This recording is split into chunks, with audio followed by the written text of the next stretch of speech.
Your inner world matters the most. You can change your hair as much as you want. You can change your clothing. You can change your job. You can change your partner. But if your inner world is chaotic, nothing external is going to feel like it's enough. What I learned in my 20s. Wow. Your timeline is yours alone. Even like my mum, for example, by my age now, my mum already had 4 children. That is crazy to me. Bless her. You know what I mean? That was right for her and, you know, siblings and all of that I hear. But I can't imagine that for me now with 4 children.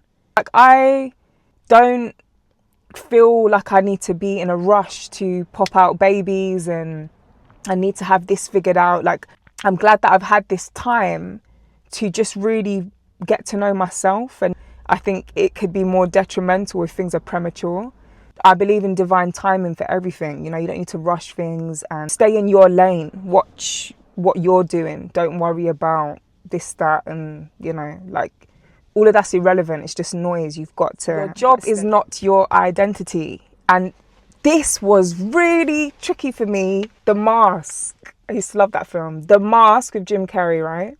That mask, when he puts that on, it just sucks everything in and he becomes this character. That is how I felt throughout my 20s with modelling. I felt like it was something that just sucked me in. And I was like, what am I now without this? And it was so hard to take that mask off and just really breathe into who I am and get back to like Shamina. It was very hard for me to separate the two. So for example, there was a time when if I wasn't shooting or I wasn't like doing something within this field and I hadn't spoken to my agents and things weren't kind of moving, I had really bad anxiety. And that's when I started to realize this is kind of like a drug. You have withdrawal symptoms if you're not constantly being fed this life, this feeding that character. So your job is not your identity. That's in any career path. Always be able to come back to you and never get lost in your job title. Not everyone you start with will stay, unfortunately. Shifting around, you know, you're going to outgrow people, they're going to outgrow you. One of those shifting periods, especially even like teenage friendships and from your younger years, you just realize, oh, like we're bigger now, where we think differently, we're into different things and things naturally just kind of fall away. I think I struggled a lot with wanting to have the same people around me. Like, I always liked the idea of lifelong, like long-term things. So I look back and I can see how I put up with certain situations, people kind of crossing my boundaries and pushing me over what I look at now as healthy. You know, something my mum used to always say to me, especially as a teenager, is you are who you hang around with, Shamina. That was her way of just kind of giving me a little warning about certain people, you know, like mum's intuition. They're pretty on point. So she'll never say outright, I don't like this person or whatever, but she'll say to me, you are who you hang around with. And I would class myself as someone who has a pretty strong mindset. Like, I don't follow the crowd. I like to kind of go to the beat of my own drum and follow my own path.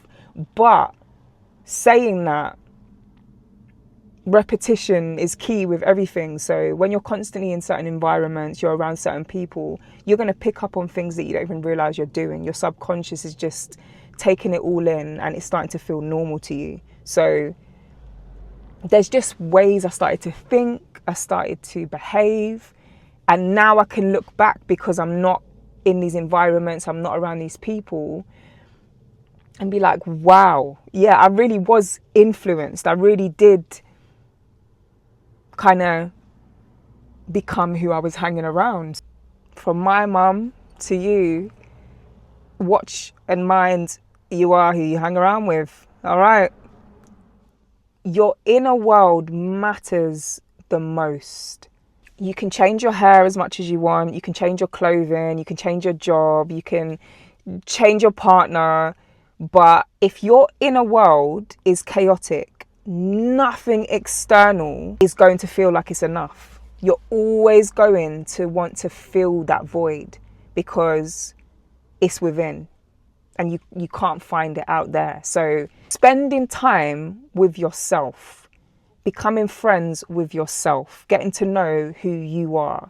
It's so important to invest in your own peace, you know, and whatever that looks like for you. For me, it's not feeling guilty about retreating and taking time for myself and not explaining, hear my own voice, things that drive me and light me up, and really becoming friends with myself, like nurturing me, you know, working on those things that no one sees, no one knows you're experiencing. Like actually sitting with yourself and taking the time to work through these things and just really connect with yourself, like create a relationship that's impenetrable, it's unshakable, unbreakable with yourself. Nothing external will ever feel that. Heartbreak will not destroy you. You're going to be fine. All right? You're going to be fine, darling. Trust me. You'll be all right. I had a heartbreak and it honestly took me like a few years to come back. So in those years, I thought, finished, forget it. That's it now. Done all I can do. You know what I mean? I've gone out there, I've tried, I've been knocked down, and this is me. I'm good. Forget it. When you think that you're going to be with someone for life and it doesn't work out, it feels like you've been shot. It's horrible. Absolutely horrible. But we're through. Like, if I could talk to myself back then and be like, you're going to be fine. Like, you are not attached to this person at the hip. Like, you're okay. You're you. Are you forgetting who you are? Like, yeah, I would literally shake that girl. Success is a feeling, not a title. So what I mean by this is, to me, I'm successful because I'm sane, working towards things I love, working on myself daily. To me, that's successful.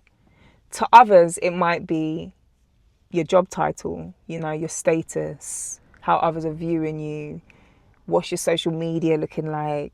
Like, they associate that with success.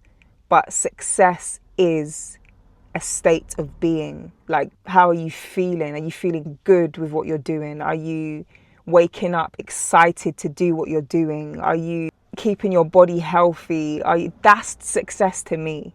It's not, I've got this watch and I've got this car and I'm living in this house and I've got this guy and like, look at us. That is not success to me. And I think we've really got to remind ourselves of that. You're never going to feel fulfilled from those things. You have to feel it from within again. Rejection is redirection.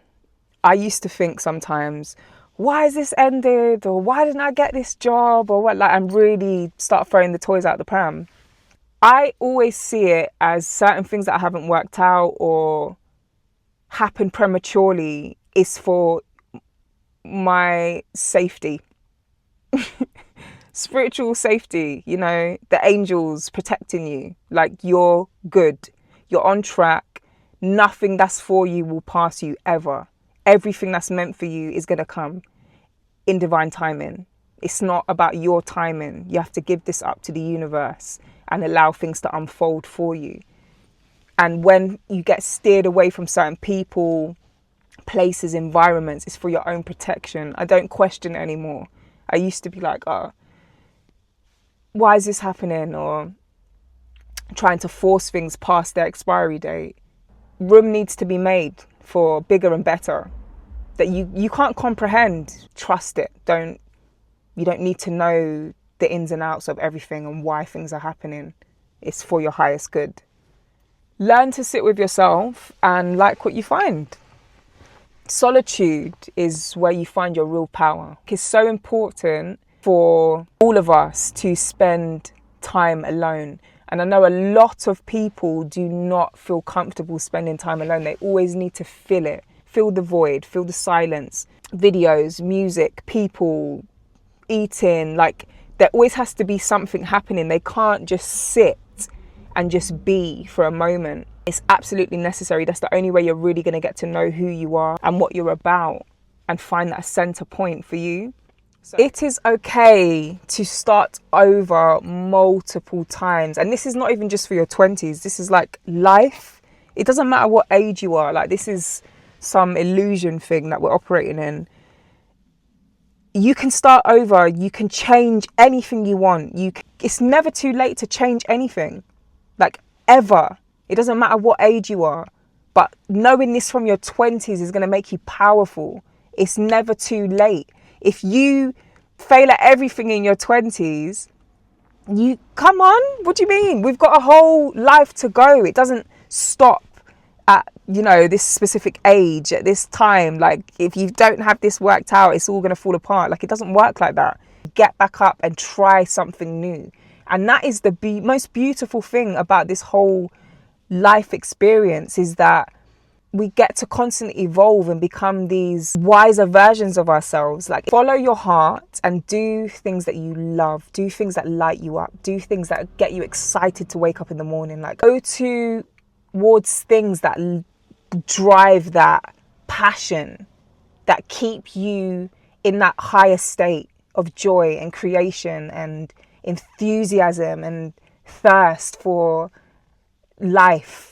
There's nothing and no one holding you except yourself. It's an illusion that we think we're stuck, or that we can't overcome or move on from what we're experiencing in the moment. That's an illusion. And that's, again, at any age. Like, it's never too late. Go and follow what lights you up. If you're in your 20s, give yourself grace. If you're out of them, forgive who you had to be to get here. The affirmation I'll leave you with this week is, my story is still unfolding and I trust the process. My story is still unfolding and I trust the process. And on that note, this has been Real Talks.